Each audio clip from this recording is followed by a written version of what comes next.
based on the IOTA guidelines. Very often, all of us, all over the world, get reports that say complex ovarian or complex adnexal mass, and this in the final impression. And this does not help us with management. I'm sure all of you all have read reports that say complex mass correlate clinically. Complex mass suggests MRI. Complex mass suggests CA 125. So that person will run from pillar to post with no diagnosis. This is not acceptable because it doesn't help us with management. It doesn't tell us whether this mass is physiological or pathological. If pathological, do I treat it medically or surgically? If surgery, what type of surgery? Do I do laparoscopy, laparotomy? Do I call in a cancer surgeon and so on? With ultrasound, we should be able to describe the morphology of what we see using standard terminology. We must try and determine the organ of origin if possible. In some cases, we are very confident about the histology. For example, if we see a typical dermoid or a typical endometrioma, but in all cases, we must try and say whether it is likely to be malignant. Why do we need IOTA guidelines? First of all, to describe what we see using standard terminology so that we all understand each other. When I say this is a multilocular solid mass, it should mean the same to you as to anybody else. If I measure a mass to be 620 cc, it should measure the same when you measure or when anybody else measures. It is only then that we can compare our scientific studies, that we can pool in our data, get some meta-analysis and improve diagnosis going further. This was given to us by the IOTA group, way back. Not a part of IOTA, but it is very important to see, is it arising from the tube, is it arising from the ovary, is it an intestinal mass and so on. I've briefly discussed that. And then once I've seen the mass and where it is likely to be originating, my next job is to see, so what it, and I can't go into this because this is a 3-hour talk by itself, but I'll explain to you what pattern recognition means. And that is fantastic, but in the hands of an expert. So this is something we will very briefly touch upon. A way of evaluating adnexal masses where individuals with limited knowledge or experience can do it. And this was given to us by the IOTA group through their various IOTA models. I'm not going to go into all of them. We will only look at simple rules, easy descriptors, and the Adnex model. So let's start off with the first thing. Before I start, I repeat, like I do in every patient with gynae, please do a trans-abdominal and trans-vaginal scan because there is some information you get from trans-abdominal which you won't get from trans-vaginal. There's some you may get from trans-vaginal. Adnexal lesion. It's an adnexal mass or a part of an ovary which is inconsistent with normal physiology. Here you see I have a circumscribed hypericoid mass with acoustic shadowing, a dermoid. A dermoid is not a part of normal physiology and therefore I can call it a lesion. Here is a mass which is circumscribed, and this is a corpus luteum. A corpus luteum is a part of normal physiology and therefore it is not a lesion. What is solid component? A structure that has echogenicity and is suggestive of tissue is solid component. Doppler flow confirms the presence of solid tissue. If I see something echogenic and I see blood vessels inside, I am 100% sure it is solid tissue. I can have a mass with no solid tissue. Of course, I have to walk in and out upper tissues lying in the center of the cystic areas. I can have a mass with solid tissues next to the cystic area, or I can have a completely solid mass. Remember, solid tissue means there's a higher likelihood of malignancy. Now, not everything echogenic is solid tissue. Clot, debris or amorphous material in a cyst, and the echogenic identify hemorrhagic cysts because of two reasons. Very often they come to me from the oncology department saying that this patient has a complex cyst with solid area and septate, and all it is a clot inside. Secondly, it is a very common finding. Women in the reproductive age group in the secretory phase very often have a hemorrhagic corpus luteum, and imagine every time if they have to rush to an oncologist, it is a real mess. We should be able to identify that this is just a simple hemorrhagic corpus luteum. So how do we know that this is a clot? First of all, when we apply pressure and we release, it may show jelly-like movement. Secondly, and more importantly, you will never see flow inside a clot. You see flow in the walls of the cyst, but you may not be attached to the entire length. and its appearance changes with size. So even if you call her back 10 days later, so they say if you have any doubt whether it is solid tissue or not, please consider it as solid tissue because of malignancy. Now what is a papilla? A papilla is a solid tissue that is protruding into the cavity from a cyst wall or a septum, which has a height of at least 3 millimeters. So you may have a cyst with no solid tissue, or you may have a mass with solid tissue. This is a papilla, and this is how you measure. You measure the maximum height, but you do not include the cyst wall or the septum from where it is arising. So it should be at least 3 millimeters in height to call it a papilla, and all papillae are considered as solid tissue.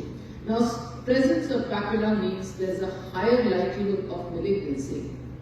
Now, sometimes you may see small solid tissue protruding into the cystic area, which has a height of less than 3 millimeters. Do you know what it's called? Irregularities. So, IOTA calls these little projections as irregularities. They can be seen in a variety of conditions, but they're very common in a hydrosalpinx where they represent compressed tubal mucosal folds. And in one particular cross-section of a hydrosalpinx, typically you see 3 of them, something like a therefore sign. A septum is a thin sheet of tissue running across a cyst cavity from one internal surface to the other, with no septum inside when it's called unilocular, or you can have a mass with one or more septae when it's called multilocular. When we call a mass multilocular, that means there is at least one complete septum. Now sometimes you need septum. When you have an incomplete septum, a mass or a solid mass, we look at the outer walls, and if you're looking at a cystic component, we look at the inner walls. So here is a solid mass, you see the walls are regular, and here is another solid mass with irregular walls. Irregular, this was a ovarian fibroma, serous carcinoma. Irregular, more likely to be malignant. Similarly, when you look at the cystic component or a cystic mass, you look at the inner wall. This is regular and this is irregular because of the presence of papillae. This was a borderline serous tumor. The moment you have papillae, the mass by default becomes irregular. Irregular, again, more likely to be malignant. Then we move towards black. It can show low-level echos. It may be ground glass like we saw in endometriomas. It can be hemorrhagic, something like a cobweb or a reticular appearance. Or you may have mixed echos with hyperechoic, hypoechoic or malignant. But they are more useful in characterizing these masses into various histopathologies. For example, if I see ground glass contents, I'm thinking more into echos beyond the sound absorbing structure. And so you see this is shadowing, this is shadowing. It can be seen in a variety of conditions, but it is typical of 3 benign masses. One is a dermoid. Here is my probe, here is the echogenic fat and hair and sebum. And you can see beyond that, I cannot even see the posterior margin. This is acoustic shadowing. Again, it is seen in fibromas and behind the papilla of a cyst adenofibroma. Presence of acoustic shadowing increases the likelihood that the mass is benign.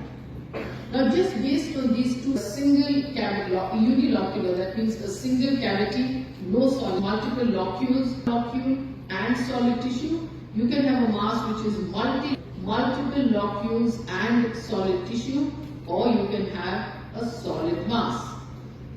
Now here you see that the entire mass is solid, but according to IOTA, if 80% or more of the mass appears solid by your subjective evaluation, so you take your probe, go up and down, left and right, and if I feel it will also be solid according to IOTA, even though I see 2 cystic areas within. Any mass with more than 80% of the mass is solid tissue, according to IOTA, is a solid mass. So you will see moment there is solid tissue within a mass, the likelihood of malignancy goes up.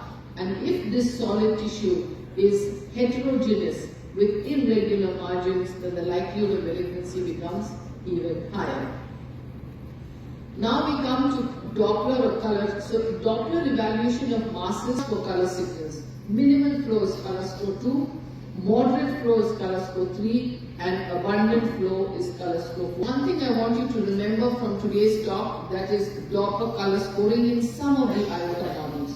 So if I have a mask with a color score of 4 and I increase the PRF, I can make it color score 2. If I have a mask with color score 4 and I decrease the Doppler gain, I can make it color score 2. So I cannot do color scoring unless I have done proper Doppler setting. And secondly, and more importantly, Doppler flow, presence of flow confirms solid tissue. Centimeter endometrioma who was on treatment for infertility. They did a partial cystectomy because they wanted to retain her fertility, and the histopathology report came as endometriotic cyst. Then what happened is they looked at the,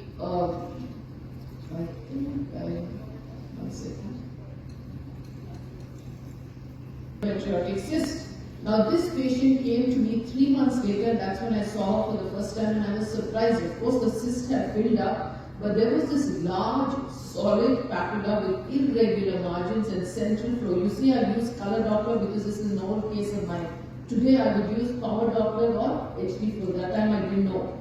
And you can see this told me that this is very likely to be malignant. So we told the patient, and before that I went back to look at the images that were available, and I was surprised that this part was actually also seen in the previous scans, and it had been interrogated with Doppler, but the problem was the Doppler's PRF was 1.3, so it was reported as a clot within the endometriotic cyst when actually it was solid tissue. So in this case, this patient got operated and it was an endometrioid carcinoma grade 2 arising in a background of endometriosis, because you know they can bleed inside and they can have clots.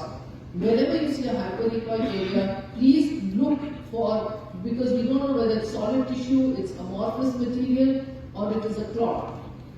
We should assess that area with Doppler, but with appropriate setting. What is ascites? Any fluid which is outside the pouch of Douglas, according to IOTA, as ascites. If you have fluid behind the uterus, that's okay. But if you have fluid above the uterine fundus or anterior to the uterus, then that, according to IOTA, is ascites. How do you measure a lesion? Now, this is also very important.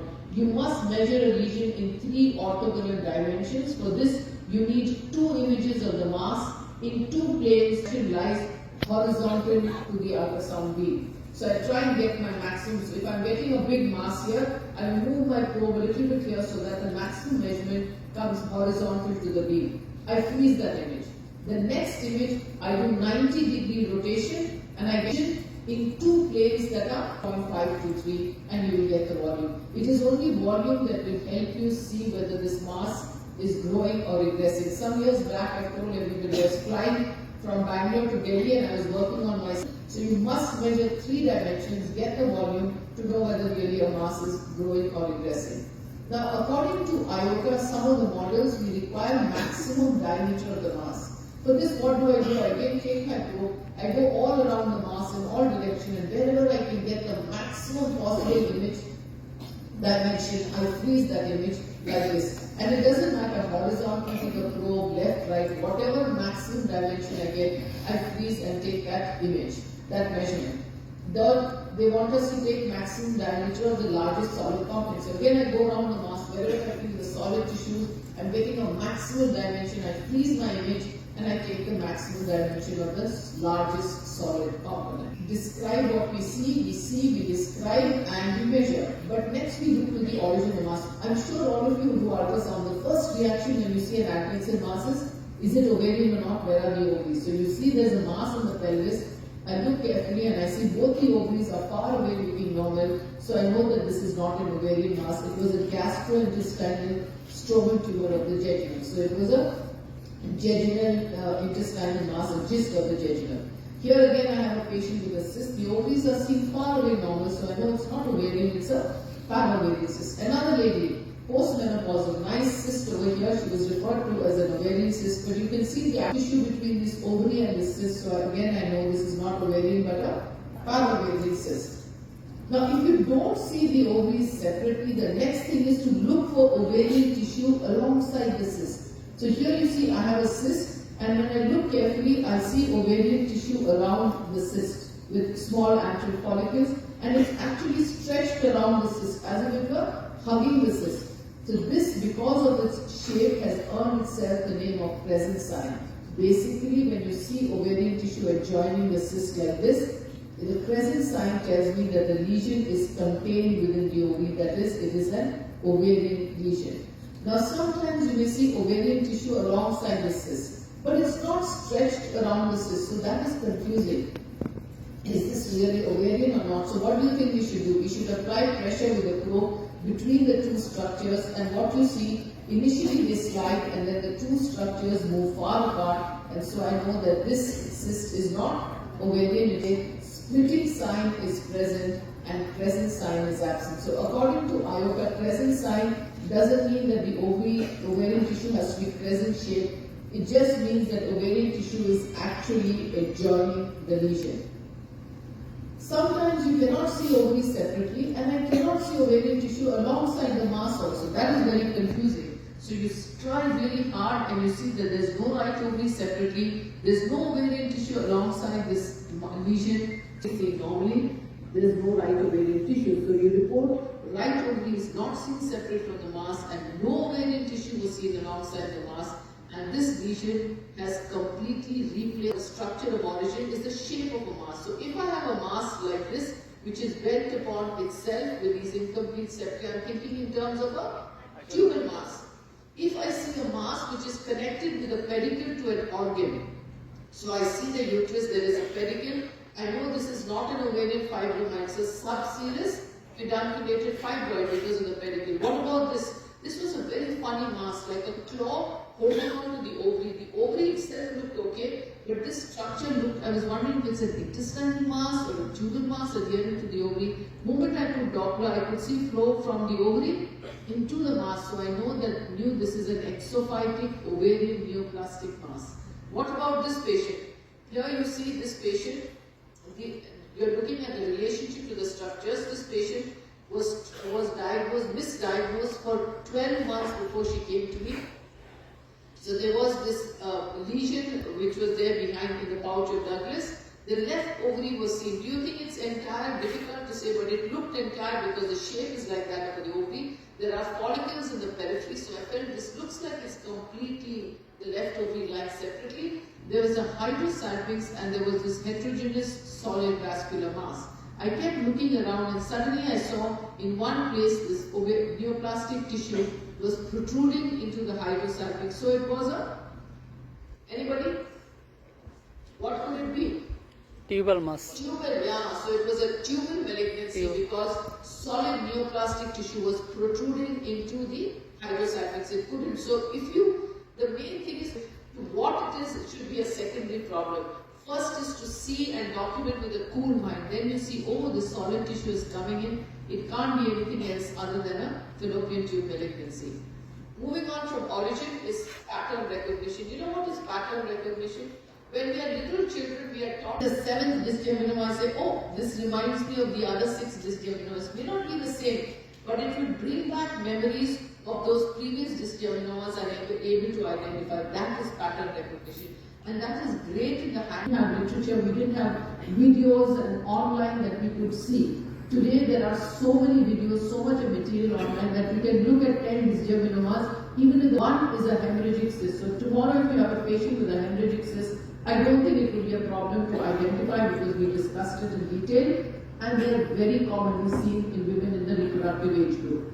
Next is an endometrioma, also commonly seen, and we just finished our talk in young to identify at least a typical dermoid. Next is a fibroma. A fibroma is not a common, anechoic, thin-walled, poor vascularity, and with incomplete septae, so you know. So even as a beginner, these are 5 masses that I feel we should be easily able to identify.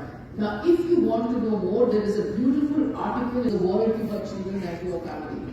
So IOCA has really gifted us with these models where we can pick up whether a mass is likely to be benign or malignant even as beginners. So the first thing the IOCA group did when they looked at all their masses, they looked at these certain features. They said, oh my God, these features are very typical of malignant masses and some features are very typical of benign masses. We have better models now, and also because it's available everywhere on the internet.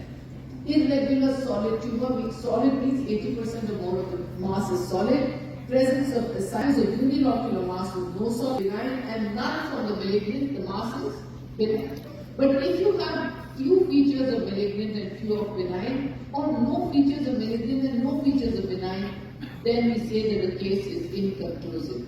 Now, they realized in their study that 77% of masses could be categorized into benign and malignant pretty accurately with high specificity and sensitivity, and the remainder for this one of the IOTA committee members. So they came up with 6 easy descriptors, 4 benign and 2 malignant of an endometrioma. Second is unilocular with mixed echoes and acoustic shadowing in a premenopausal lady suggestive of a dermoid. Next is anechoic unilocular less than 10 cm with regular walls suggestive of a cystadenoma. And the last is any other unilocular, you can see with low level echoes here, with regular walls like this mucinous cyst. So these were the 4 benign easy descriptors. Now I want you to see all these masses are unilocular. If the mass is not unilocular, you cannot apply easy descriptors. Then you had 2 malignant easy descriptors. One is, which is not very commonly used today, but just to complete the easy descriptors. A postmenopausal lady with ascites and at least moderate flow in the mass, that is color score 3 or 4, and a lady who is more than 50 with a CA125 that is more than 100. And they said, we are going to combine easy descriptors and simple rules, and they came up with a 3-stage approach. So whenever we saw the mass, the first thing we did was, can I apply easy descriptors? And they were able to make an easy instant diagnosis in 46.5%. Just one look, it was either a dermoid or it was an endometrioma, so they were able to sort out 46.5%. In those that they couldn't, they would apply simple rules, and another 34.1% got sorted out. And in the last 19.3%, they said you can get the help of an expert, or you could simply consider the malignant, because half of them do turn out to be malignant. So let's do one example. I want you to shout out answer given with right-sided abdominal pain. This is the mass. What are the contents? Ground glass. And this is the echogenic area. What could this be? Very good. Somebody's noticed the shadow, but what do you think this is? And using Doppler, can you see that little flow? Yes. Color score is 2. Minimal flow is color score 2. So I've seen that little flow there. So now I'm sure that this is solid. Perfect. Now I'm sure that what type of a mass is this then? Is it unilocular, multilocular, unilocular solid, multilocular solid, or solid? Perfect. Unilocular solid. So this is a unilocular solid mass, and that she had minimal free fluid in the pouch of Douglas, and there was no evidence of torsion. I'm saying that because she presented with pain. So now let us look at the first stage is easy descriptors. Okay? Can I apply easy descriptor benign? This mass is unilocular solid. Can I apply easy descriptor benign? No, because the mass should be unilocular to apply easy descriptor benign, and this mass is not unilocular. It is unilocular solid. So I cannot apply benign easy descriptors. Can I apply the malignant easy descriptors? No. Why? Because she is just 27. She is 9 tumor. Is this a solid tumor? No, this is unilocular solid. So no. Is there ascites? No. No. There's only fluid in the pouch of Douglas. Are there at least 4 papillary structures? No. No, there's a single one. Very good. Is it an irregular multilocular solid mass? No. No. Is there strong blood flow or a color score of 4? No. No. So how many malignant features? No. No malignant features. What about benign? Is it unilocular? Is it unilocular? No, it is unilocular model. It was a benign cystadenoma. Now, don't you think this is fantastic? As a beginner, I don't know what this mass is, right? Mass. Then the IOTA group came up with this fantastic model, which is called the Adnexal model. Adnexal on the internet. So you open your laptop, you open your desktop, you can get just right there the IOTA Adnexal model, you get it. There are 6 ultrasound parameters and there are 3 clinical parameters. And all you have to do is click on calculate and see what happens. Let's look at this patient. Unilocular patient with a unilocular solid mass. So there was one locule and solid tissue, there were 4 papillations. The largest measurement of the largest papilla was 58 millimeters. The largest measurement of the mass was 116 millimeters. So we put in all this information. Age of the patient at the time of examination, 48 years. Oncology Reference Center, yes, many of these patients come to me from the gynec, all the gynec oncology referrals come to me. So this is where she came from. I said yes, but if you're not doing it, you should click on no. Maximum diameter lesion was 116 millimeters. Maximum diameter of the largest solid component, I've already measured, this papilla's largest measurement was 58 millimeters. More than 10 locules, you are just yes or no. What would you type? No, right? Number of papillations, the options are 0, 1, 2, 3 and more than 3. So we had to click on more than 3 because there were 4. Then after 4 it doesn't matter. It can be 4, 5, 10, 20. It doesn't matter to the aorta model. Acoustic shadows were absent. Ascites was not there and CA125 was 197. So all I have to do is click on calculate and it's like magic. It tells me the probability of this mass being malignant is 94.5%. That means we are almost certain that it's a malignant mass. And this did turn out as predicted by the aorta model to be a clear cell carcinoma. Okay, now what I did was, if you remove, you remember this even without CA125. So I deleted the CA125 and I clicked on calculate and it says, are you sure that CA125 is not available? The field is indeed optional, but it will decrease the discrimination between stage 2 to 4 invasive tumors and other malignant subtypes, because we know in many of the stage 2 to 4 CA125 value goes up. So I said yes, I'm aware, but I still want to calculate, so I click on yes and it tells me without CA125 the probability that this mass is malignant is 91.2%, with CA125 it was 94.5%. So it was pretty accurate both with and without CA125. This mass is very likely to be malignant even without CA125. So but the difference you see is in the submalignant type. Without CA120, 32%, with CA125 it was 45%. So the difference in when you do CA125 is more between the malignant subtypes. So the Adnexal model discriminates well between benign and malignant tumors with and without CA125, and it has a fair to excellent discrimination between the 4 malignant subtypes, which is more accurate using CA125. So the Adnexal model has 2 purposes. One is it tells me likely to be benign or likely to be malignant, and the second part is it tells me what is the malignant subtype, and this is an advantage. So a patient comes to you, she's not done a CA125 value of the submalignant type. So you ask her to do a CA125 which is not done, and then you do. Now when you look at CA1, look at the malignant subtype, it is highest for stage 2 to 4, right? But aorta, this is the patient's, now I want you to pay attention. This is slightly confusing, but if you pay attention, you'll understand. This is the patient-specific risk. That means if the Adnexal model said there's a 45% chance of stage 2 to 4, 22.9 of stage 1 and so on. But aorta wants us to look at relative risk. What is relative risk? When the aorta did their study on 6,000 patients, 68.2%, this is the baseline risk of their study. 68.2% of their cases turned out to be benign, so 31.8 turned out to be malignant, so many were borderline, so many were stage 1 and so on. So this were their study results, which are called baseline risk. And this is our patient-specific risk, right? Relative risk means how many times more or less than the aorta results of the aorta study group is our patient likely to have a certain type of malignancy. So if you look at patient specific risk, it is highest for stage 2 to 4, same thing, 45%, 45%.